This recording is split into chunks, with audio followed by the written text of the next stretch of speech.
আজকে আমাদের দুপুরে হালকা পাতলা আয়োজন।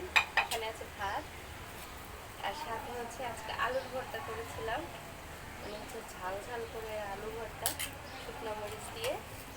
আর হচ্ছে এখানে ঢেঁড়স ভাজি, ঢেঁড়সটা একটু কাঁচা কাঁচা করে ভাজি করা হয়েছে। আর হচ্ছে ডিম ভাজা আছে।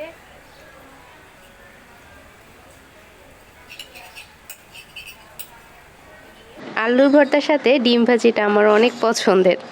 আর সাথে তো আচারের তেল লাগবেই, মানে হচ্ছে ভর্তা হলে আমি সব সময় আচারের তেল দিয়েই খেতে পছন্দ করি। এটা হচ্ছে জলপাইয়ের আচার ছিল, সেটাই হচ্ছে নিয়েছিলাম। গরম ভাতের সাথে আচারের তেল, ভর্তা আর হচ্ছে ডিম ভাজি। আশমিরিকে নিয়ে বসে পড়লাম, যদিও সে এখন খাবে না, কারণ মাত্রই সে ঘুম থেকে উঠেছে। ঘুম থেকে ওঠার সাথে সাথে তার খাওয়ার একদমই ইচ্ছা থাকে না, অনেকক্ষণ হয়ে গেলে তারপর যখন ক্ষুধা লাগে তারপরে খায়। তো যাই হোক, এখন হচ্ছে আমি খেতে বসে গেলাম। ভাতের পরিমাণটাও একটু বেশি নিয়েছিলাম, কারণ হচ্ছে ভর্তা ডিম ভাজি হলে ভাত একটু বেশিই লাগে আমার। এটা সবারই হতে হয়, ভর্তা থাকলে বেশি ভাত খাওয়া হয়ে যায় আর কি। তো ভর্তা দিয়ে খেয়ে নিচ্ছিলাম, আর সাথে ডিম ভাজি। এরকমের হালকা পাতলা খাবার মাঝে মধ্যে অনেক বেশি মজা লাগে।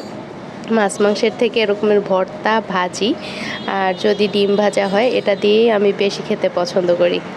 ধন্যবাদ সবাইকে।